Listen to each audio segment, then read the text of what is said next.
धान की रोपाई के किसान साथियों 30 दिन तक आपको क्या करना चाहिए, मतलब रोपाई से लेकर 30 दिन तक कैसे धान की देखभाल करनी है। अभी भी बहुत सारे ऐसे हमारे किसान साथी होंगे जो धान की रोपाई अभी भी नहीं की है। तो यहाँ पे हमने सोचा कि रोपाई से लेकर 1 महीने तक क्या क्या करना चाहिए, कैसे धान की देखभाल करनी है, कैसे कल्ले बढ़ाने हैं, कौन कौन सी खादों का इस्तेमाल करना है, ये तमाम जानकारी आज की इस छोटी सी वीडियो के माध्यम से आपको मिलने वाली है। तो पूरी वीडियो देखिएगा। और अगर अभी तक आपने SRJ फार्मिंग चैनल को सब्सक्राइब नहीं किया है, चैनल को सब्सक्राइब करके बेल आइकन दबाएं। सबसे पहले कोशिश करिए जल्दी से जल्दी आपको धान की रोपाई कर देनी है, क्योंकि जितना देर से रोपाई करेंगे पैदावार में उतना ही कमी आपको देखने को मिलेगी। इस बात का ध्यान रखना है।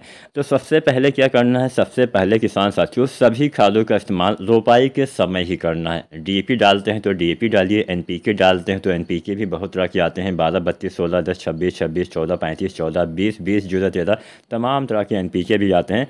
तो कोई ऐसा मतलब कंपलसरी नहीं होता कि आपको केवल DAP खाद का इस्तेमाल करना है। बाई चांस नहीं मिलती है या फिर अगर आप NPK भी डालना चाहते हैं तो उसके साथ भी आप जा सकते हैं। इसमें तीनों तत्व पाए जाते हैं, जबकि DAP में फास्फोरस और किसान साथियों नाइट्रोजन ही पाया जाता है, इसमें पोटेशियम नहीं पाया जाता है। NPK में पोटेशियम भी आपको साथ में मिल जाता है। तो जो भी आपको सस्ता पड़े, अच्छा पड़े, जो भी आपके यहाँ मिले उसका इस्तेमाल करिए। कई बार हमें DAP नहीं मिलता है तो हम खादों का इस्तेमाल ही नहीं करते हैं, तो ऐसा नहीं करना है। या तो आप DAP डालिए, फिर आप NPK डालिए, फिर आप SSP यानी सिंगल सुपर फास्फेट का भी इस्तेमाल किसान साथियों कर सकते हैं। तो मेरे कहने का मतलब यही है, कोई ना कोई खाद रोपाई के समय ही आपको अवश्य डालनी चाहिए। इसके साथ साथ यूरिया की समस्त मात्रा सही समय पे आपको देना पड़ेगा। अगर आप चाहते हैं कि धान में अच्छी और ज़्यादा पैदावार मिले तो यूरिया आपको समय से धान की फसल में डालना पड़ेगा। अब यूरिया धान में हमें 3 बार प्रयोग करना होता है। पहली बार रोपाई के 1 सप्ताह के भीतर, दूसरी बार 20-25 दिन पे और अंतिम बार 40-45 दिन पे। तो पहली बार यूरिया आपको वही 20 kg के आसपास, अगर आप DAP या फिर NPK डालते हैं तो 20 kg यूरिया डालनी है।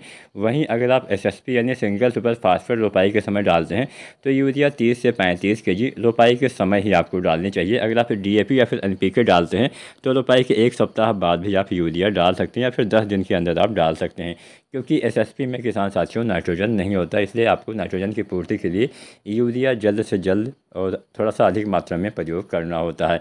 इसके बाद में 20-25 दिन पे फिर से आपको 30 से 40 kg यूरिया डालना चाहिए। अब जब आप 20-25 दिन पे यूरिया डालते हैं तो उस समय आपको डालना चाहिए किसान साथियों जिंक सल्फेट जो आता है 33% वाला, 5-6 kg आपको इस्तेमाल करना है। आप चाहें तो साथ में सल्फर भी जो आता है 90% वाला 3 kg इस्तेमाल कर सकते हैं, जिससे कल्ले का फुटाव, ग्रोथ काफ़ी अच्छी आपको देखने को मिल जाएगी। इसके बाद में अंतिम यूरिया आपको 40-45 दिन पे 30 से 40 kg आपको इस्तेमाल करना होता है। तो यहाँ पे हमने यूरिया की समस्त मात्रा आपको बता दी। हमारे बहुत सारे किसान साथी ग्रोथ प्रमोटर का इस्तेमाल करते हैं, तो आप सागरिका वगैरह रोपाई के समय ही डालिए। जो सागरिका दानेदार रूप में आती है, चाहे सागरिका Z++ हो, चाहे हो सागरिका गोल्ड, लगभग 10 kg, 8 से 10 kg धान के रोपाई के समय ही आपको इस्तेमाल कर देना है। जब आप अन्य खादों का इस्तेमाल रोपाई वाली करते हैं उसी के साथ में आपको इसका भी इस्तेमाल कर देना चाहिए। मान लीजिए रोपाई के समय ना डाल पाए हों तो रोपाई के 1 सप्ताह 10 दिन तक भी आप डाल सकते हैं। 10 दिन से ज़्यादा समय के बाद नहीं प्रयोग करना है, तब आप सागरिका लिक्विड डालिए। 250 से 500 ml तक आपको सागरिका लिक्विड 25-30 दिन पे आपको इस्तेमाल करना होता है प्रति एकड़ की दर से। अब जब आप सागरिका लिक्विड डालते हैं तो आपको NPK 19-19-19 भी 25 दिन के आसपास डालना चाहिए। NPK की मात्रा आपको 1 से 1.5 kg और सागरिका 250 ml से लेकर 500 ml प्रति एकड़ तक आपको किसान भाइयों इस्तेमाल करना होता है। अब हम बात खरपतवार नियंत्रण की भी कर लेते हैं, क्योंकि खादों के बारे में हमने आपको बता दिया। फिर भी कोई सुझाव हो, कुछ भी आपको समझ में नहीं आया है कि आपको अन्य कौन कौन सी खादें डालनी है, नीचे कमेंट करिए। हम कमेंट के माध्यम से आपको विस्तृत रूप से जो भी आपको पूछना हो उसकी जानकारी दे देंगे। तो खरपतवार नियंत्रण के लिए 2 तरीके होते हैं। पहला तरीका होता है खरपतवार को जमने से ही रोक दिया जाए। तो खरपतवार उगने से रोकने के लिए आपको इस्तेमाल करना है पेट्लाक्लोर जो आता है 50% EC में।